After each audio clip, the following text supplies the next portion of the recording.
नमस्कार, मैं हूं आपके साथ पूर्णिमा मिश्रा। हमारे खास प्रोग्राम क्या कहते हैं नरेंद्र मोदी में आज आपको सुनवाएंगे पीएम मोदी का वो ऐतिहासिक भाषण जो उन्होंने 24 अप्रैल 2024 को मध्य प्रदेश के बैतूल में दिया।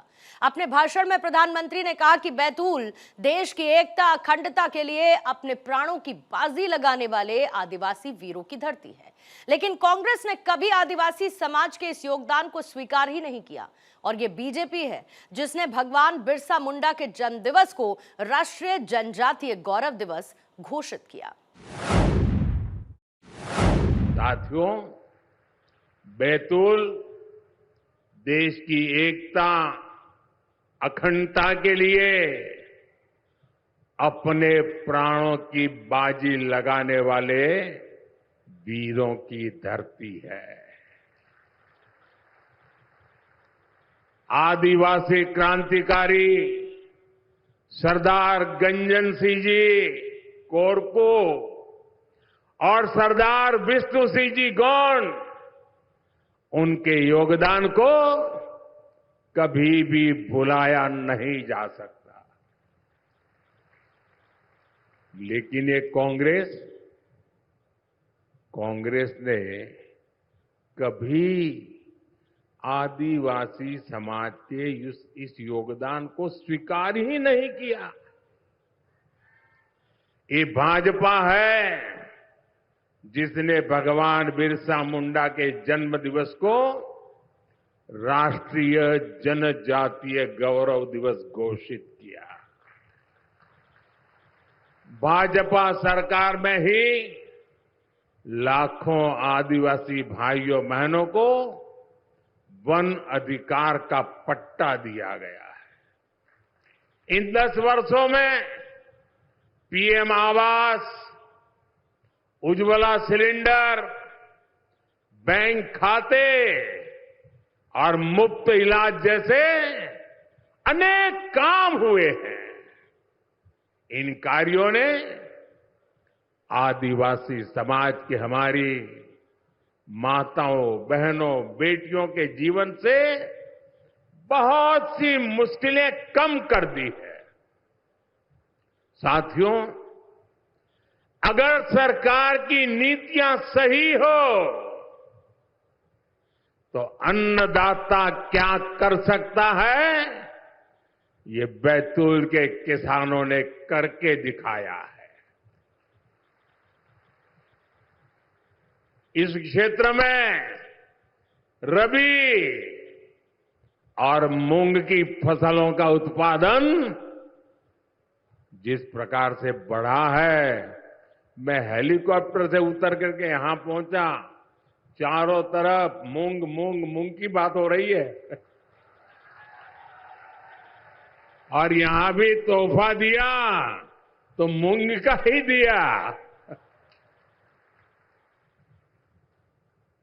और इसमें तवा नदी पर बने डैम का बहुत बड़ा योगदान है।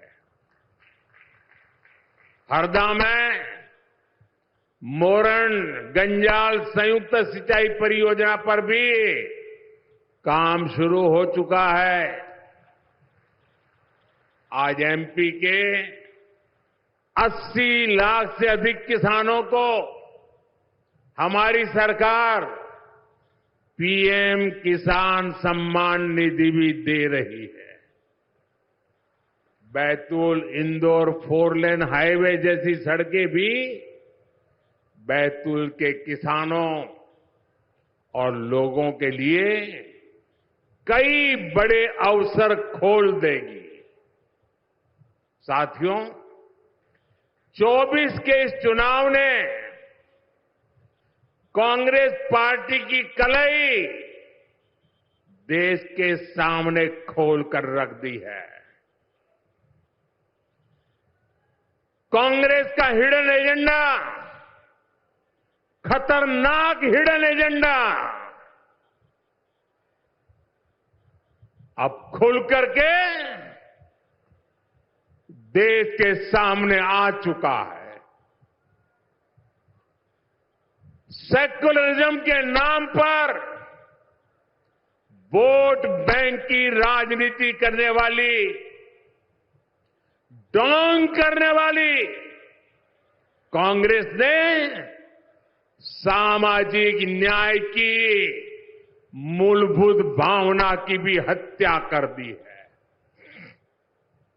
अब ये खुलकर सामने आ गया है कि कांग्रेस पार्टी दलितों, पिछड़ों, आदिवासियों से कितनी ज्यादा नफरत करती है।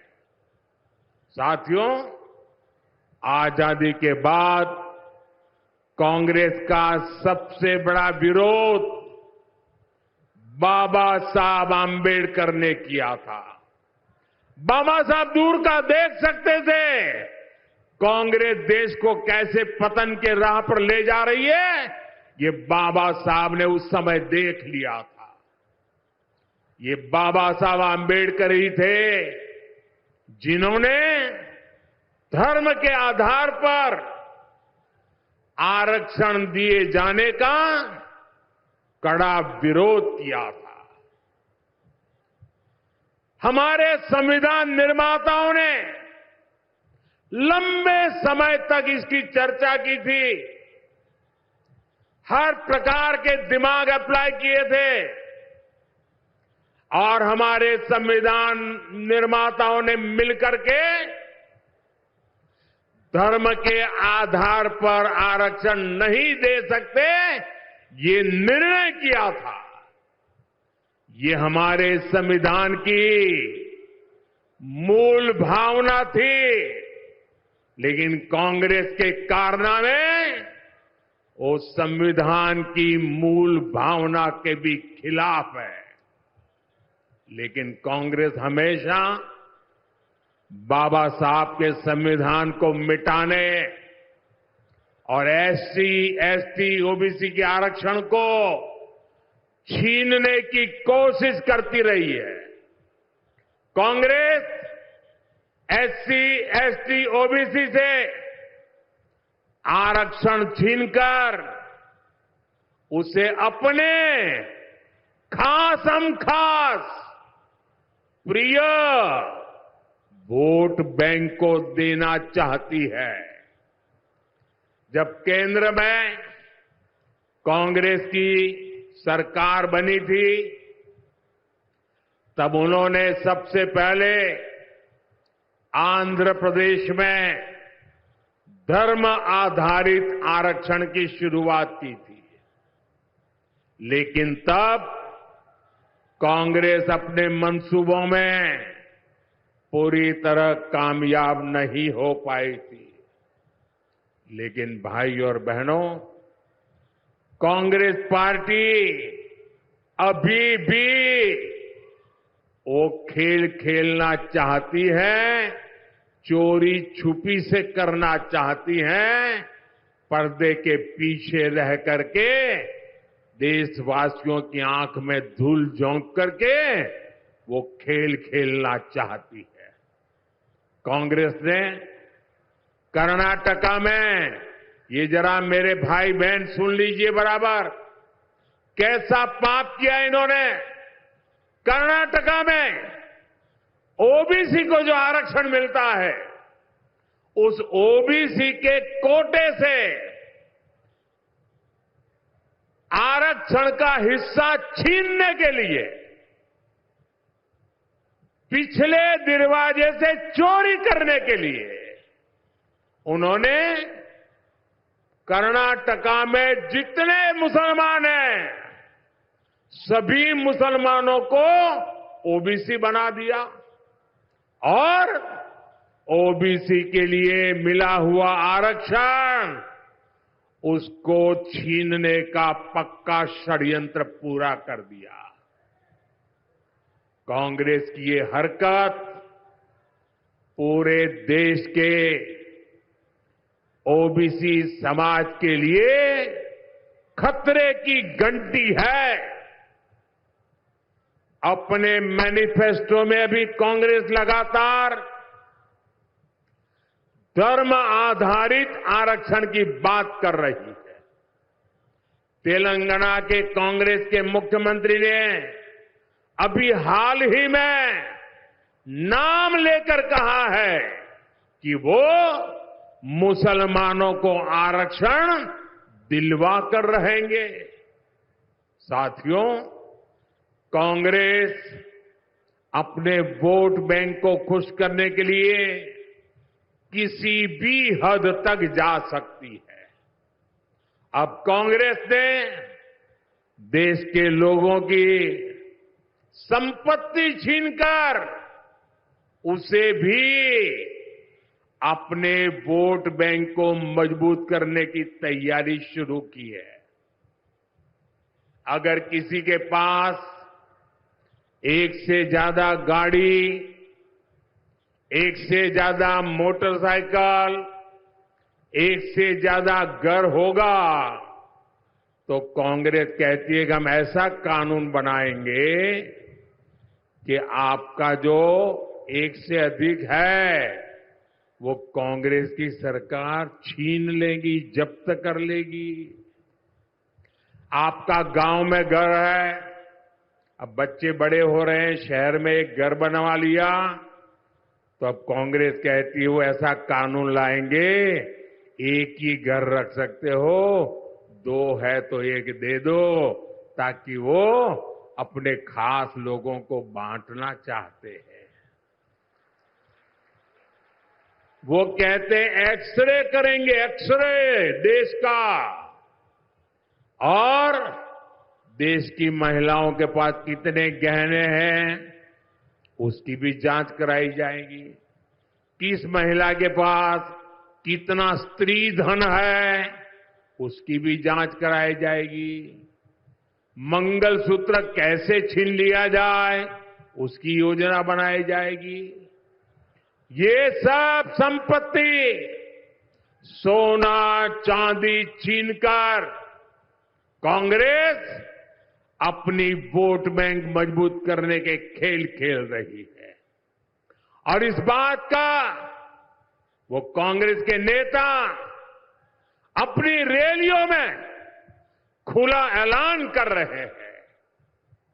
आप मुझे बताइए, आप अपनी संपत्ति किसी को भी छीनने देंगे क्या? छीनने देंगे क्या? ऐसे छीनने वालों को आप माफ करेंगे क्या? साथियों, कांग्रेस कैसे आपकी संपत्ति को लूटना चाहती है, इसका एक और उदाहरण आज देश के सामने आया है। कांग्रेस के शाहजादे के सलाहकार, कांग्रेस के बड़े नेता ने कहा है कि भारत में इनहेरिटेंस टैक्स लगना चाहिए, यानी आपके दादा दादी माता पिता ने जो कुछ भी बचाया है और उनके स्वर्गवास के बाद जो आपको मिलेगा उसमें से आधा कांग्रेस सरकार हड़प करना चाहती है। बताइए, आपके माता पिता ने जो मेहनत करके कमाई करके आपके लिए छोड़ा है वो उस पर आपका अधिकार है कि नहीं है? आपका अधिकार है कि नहीं है? ये आपके परिवार की मेहनत की कमाई है कि नहीं है? क्या आपको छीनना चाहे तो छीनने देंगे क्या? लेने देंगे क्या? क्या ऐसा सोचने वाली कांग्रेस को सत्ता में आने देंगे क्या? क्या उनके लिए लूट चलाने का रास्ता खोल देंगे क्या? भाइयों बहनों, ये सोच कैसी है? अरे हमारे देश में तो अलग संस्कार है, अलग संस्कृति है।